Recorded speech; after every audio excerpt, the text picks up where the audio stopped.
अस्सलाम वालेकुम जी स्टूडेंट्स, कैसे हैं आप लोग।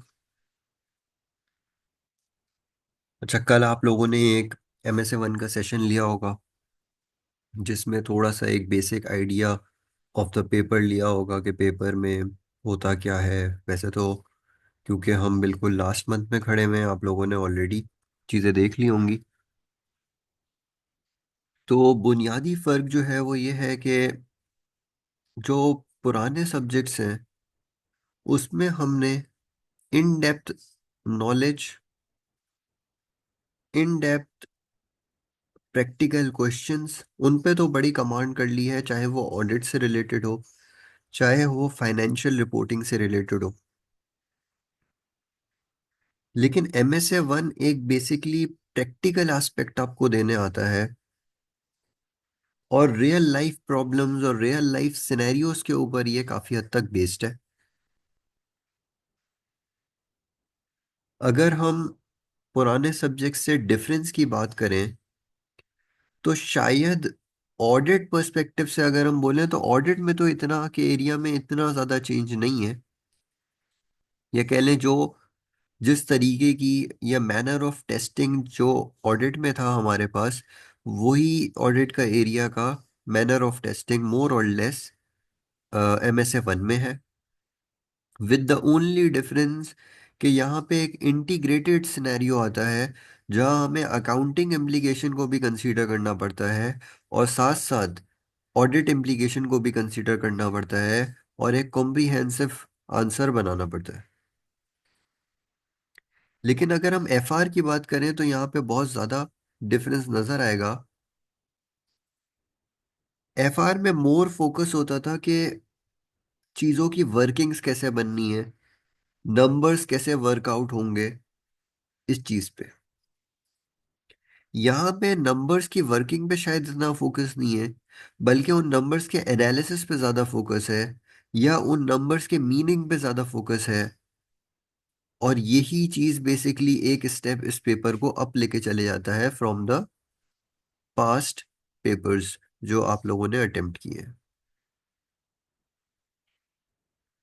तो ओवरऑल आपने एक्सप्लेन करने होते हैं एक गिवन सिनेरियो में जो भी आपके एक्शन पॉइंट्स होंगे।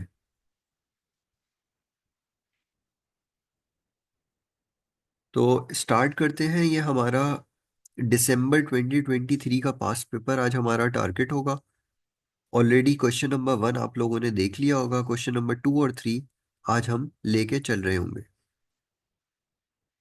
क्वेश्चंस की लेंथ ज़्यादा होती है, क्वेश्चंस जो है वो डिफरेंट एनेक्जर्स में फैले हुए होते हैं, लेकिन उसी चीज को MSA 1 बेसिकली एक चैलेंजिंग चीज है कि उस सारे डेटा को आप कैसे गैदर करते हो और किस तरीके से समराइज करते हो और यूज करते हो अपने आंसर्स में।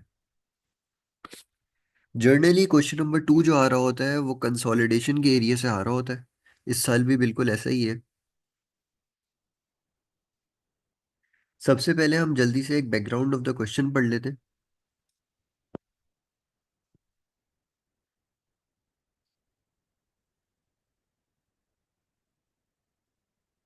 कहता है you are Hazim Daniyal, an accountant working in the finance team of FSG Pharmaceutical Limited। यहाँ पे इसने किया क्या है, MSA 1 की जो एक ब्यूटी है वो ये भी है, वो कुछ एरियाज में आपको चार्टर्ड अकाउंटेंट इन प्रैक्टिस बनाता है और आपसे सवाल करता है,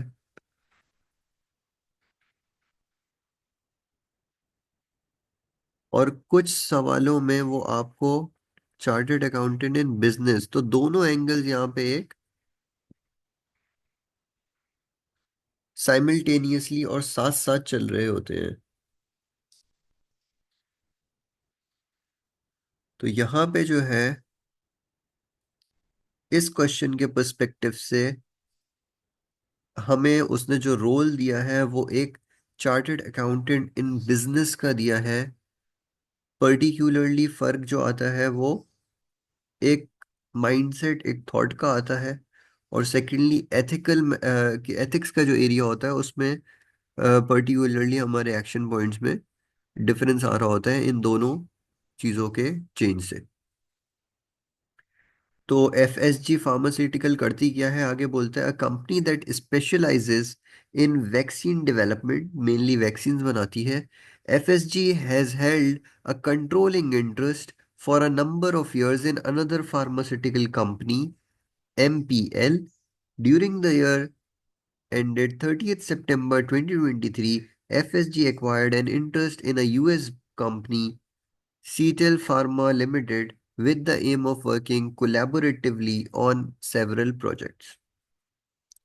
तो थोड़ा सा ग्रुप स्ट्रक्चर जो बज़ाहिर नजर आ रहा है वो क्या नजर आ रहा है कि एक है एफएसजी,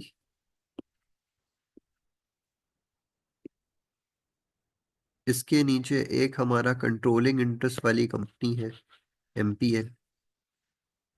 कंट्रोलिंग इंटरेस्ट का मतलब क्या होता है कि ये हमारी सब्सिडरी है।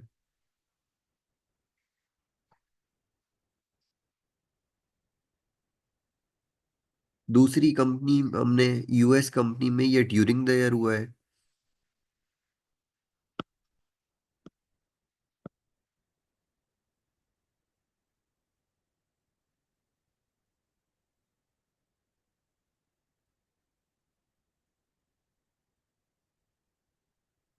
और ड्यूरिंग द ईयर एक एसपीएल में इसने फर्दर इंटरेस्ट एक्वायर किया है।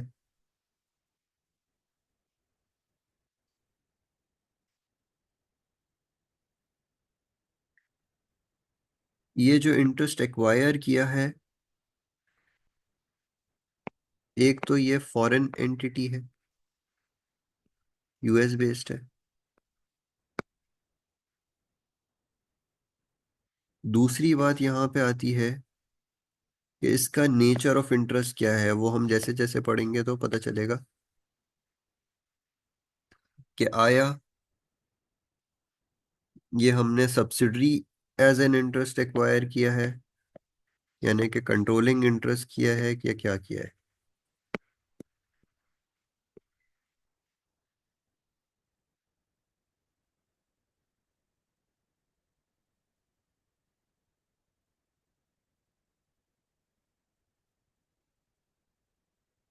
फिर हम थोड़ा सा एक एनेक्चर्स पे नजर डाल लेते हैं कि क्या क्या एनेक्चर है।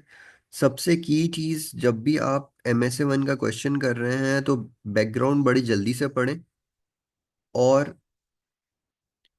फिर एनेक्चर्स का एक आइडिया कर लें कि एनेक्चर्स में है क्या, और फिर रिक्वायरमेंट को बहुत ख्याल से पढ़ें। और एटलीस्ट 2 दफ़ा तो मैं रिकमेंड करूंगा कि पढ़ ही लिया करें।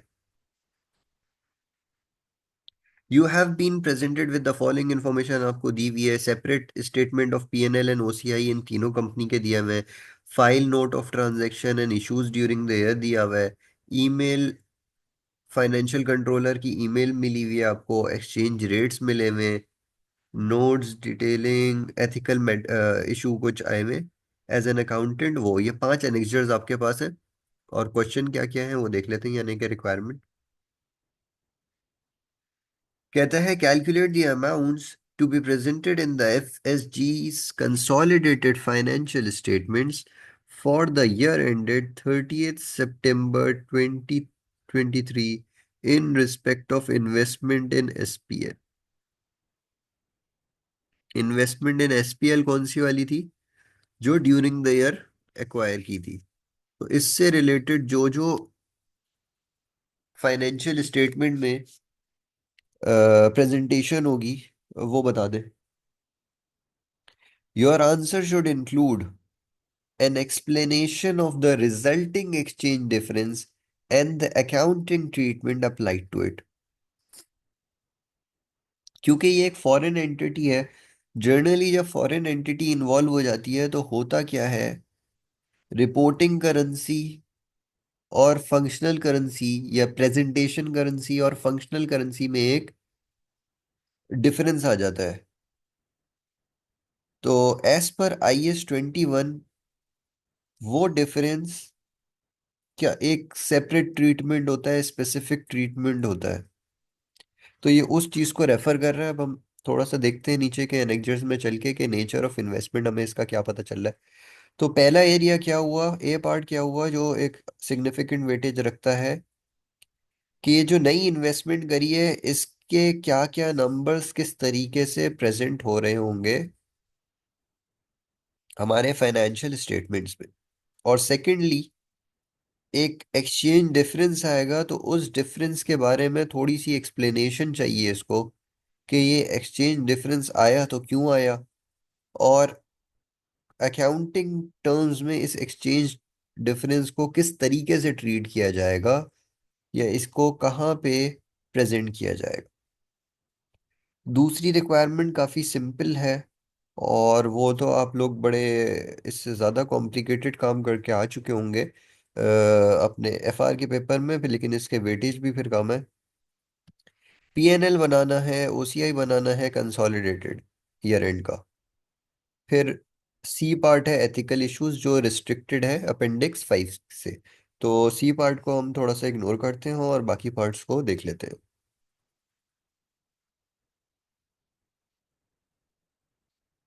ये हमारा पीएनएल हो गया तीनों कंपनीज का।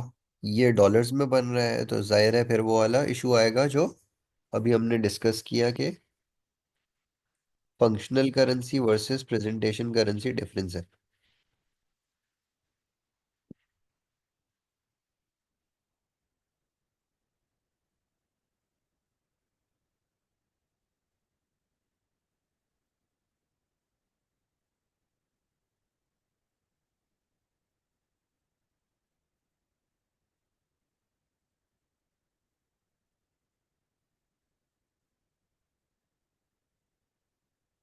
File note of the transactions and issue in the year.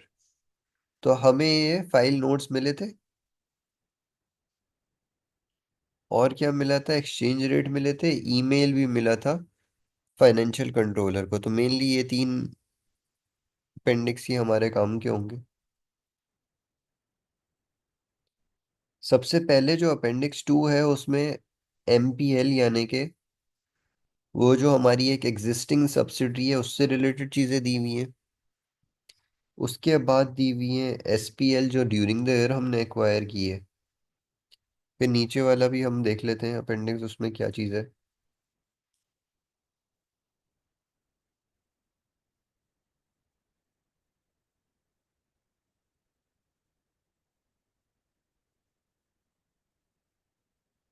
कोई R&D प्रोजेक्ट है उससे रिलेटेड कोई इंफॉर्मेशन हमें दी हुई है।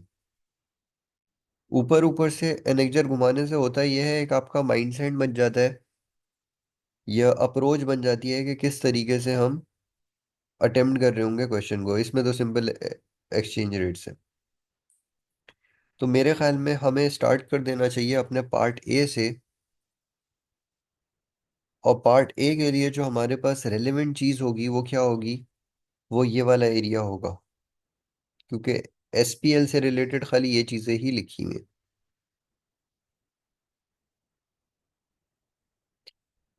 अपेंडिक्स 3 में एक बार देख लेते हैं, कोई स्पेसिफिक चीज़ इससे रिलेटेड तो नज़र नहीं आ रही।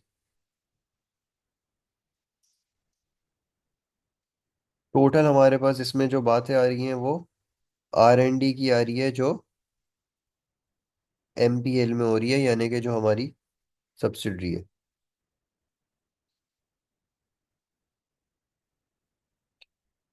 तो एसपीएल जो ड्यूरिंग द ईयर की एक्विजिशन थी, एक तो हमने उसको एक्वायर किया 31 मार्च 2023 को, यानी कि ये जो हमारी सब्सिडरी रही होगी ये हमारी सब्सिडरी फॉर, अगर सब्सिडरी है तो 6 मंथ्स रही होगी। लेकिन जब हमने इसको एनालाइज किया तो ये सब्सिडरी तो थी नहीं, ये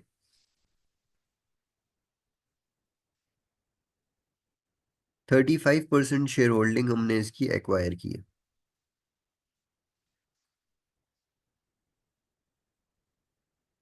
अच्छा, अब इंटरेस्ट हमने 35% का इसमें लिया है, कोई स्पेसिफिक इंफॉर्मेशन नहीं आ रही as to the nature of investment, तो आम हालात में ये हमारी एसोसिएट बन जाएगी, बीइंग अ सिग्निफिकेंट इन्फ्लुएंस, क्योंकि एक जर्नल प्रेजम्पशन के अकॉर्डिंगली ये हमारी एसोसिएट बन रही होगी। ऐसे इवेंट्स भी आपको मिल सकते हैं जहाँ 35% शेयर होल्डिंग ही हमें कंट्रोलिंग इंटरेस्ट दे रही हो, लेकिन वहां पर स्पेसिफिकली एग्जामिनर बताएगा। यहाँ कोई स्पेसिफिक बात है नहीं, तो फिर हमें जर्नल प्रिजम्पशन पे ही जाना पड़ेगा, और वो ये है कि फिर ये एसोसिएट ट्रीट हो जाएगी। एक्विजिशन कॉस्ट हमारी है 9.6 million. Revaluation gain reported by SPL was recognized on 30th September 2023। Year and पे एक रीवैल्यूएशन भी आई हुई है, जो हमें शायद नजर भी आ रहा था ऊपर ओसीआई में, जो 3 कंपनीज का दिया हुआ था। तो ये रीवैल्यूएशन सरप्लस की बात कर रहा है।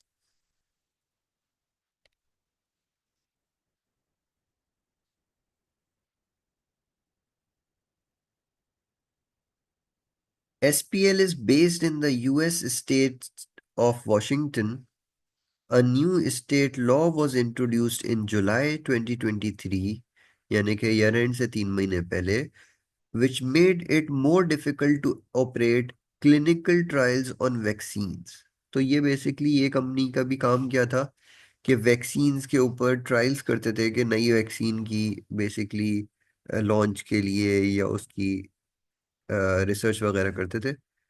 So this is likely to have an adverse effect on the operation of SPL and put it at a competitive disadvantage.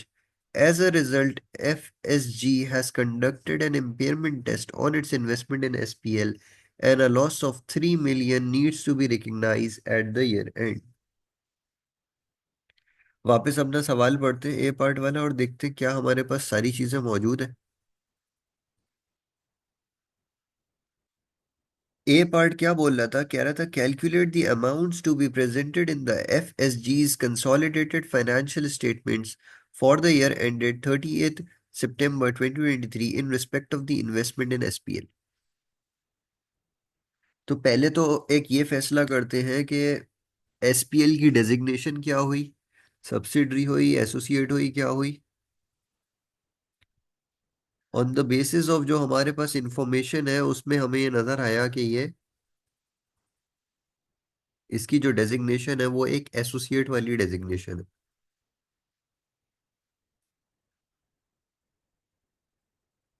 तो एसोसिएट के लिए स्टेटमेंट, फाइनेंशियल स्टेटमेंट्स में क्या क्या चीजें आ रही होती हैं इन जनरल।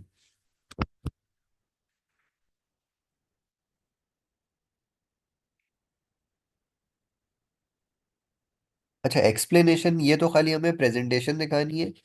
एक्सप्लेनेशन किस चीज की देनी है वो भी देख लेते हैं। खाली एक्सचेंज डिफरेंस की एक्सप्लेनेशन देनी है, और किसी चीज की एक्सप्लेनेशन नहीं देनी कि आपने डेजिग्नेशन क्या किया, लेकिन हम एक लाइन में लिख देंगे।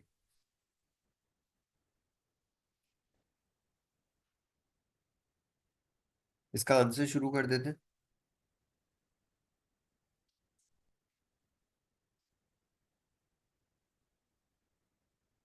Since FSG has acquired 35% shareholding in SPL,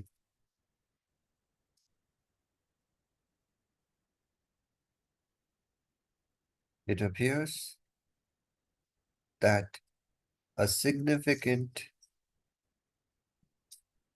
influence has been exercised,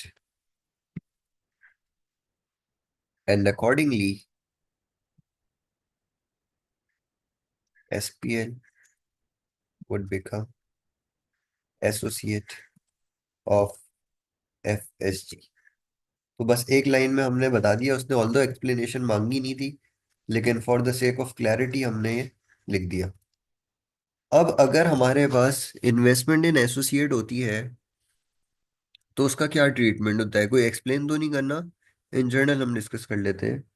तो जब भी इन्वेस्टमेंट इन एसोसिएट होती है, क्या उसके ऊपर क्या मेथड अप्लाई होता है, या कंसोलिडेटेड फाइनेंशियल स्टेटमेंट्स में उसका क्या हमारे पास एक ओनली अवेलेबल ऑप्शन है।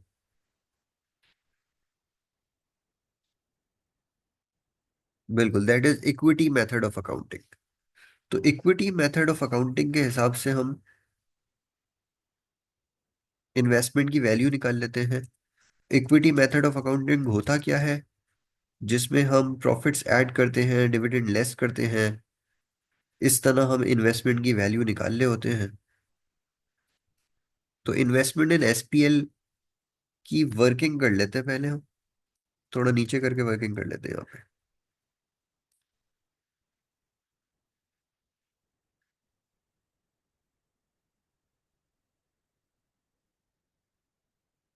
तो जब हम इसकी वर्किंग करने आएंगे तो सबसे पहले तो हम कहेंगे cost.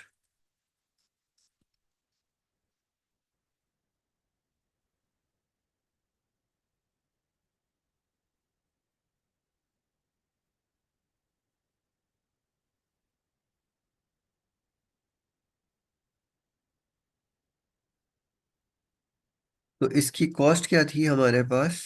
9.6 million. Working in millions ही कर लेते हैं।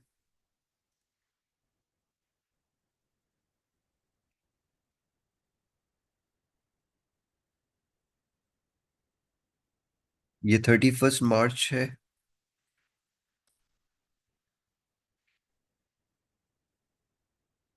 फिर क्या होता है ड्यूरिंग द ईयर का? प्रॉफिट आ जाता है।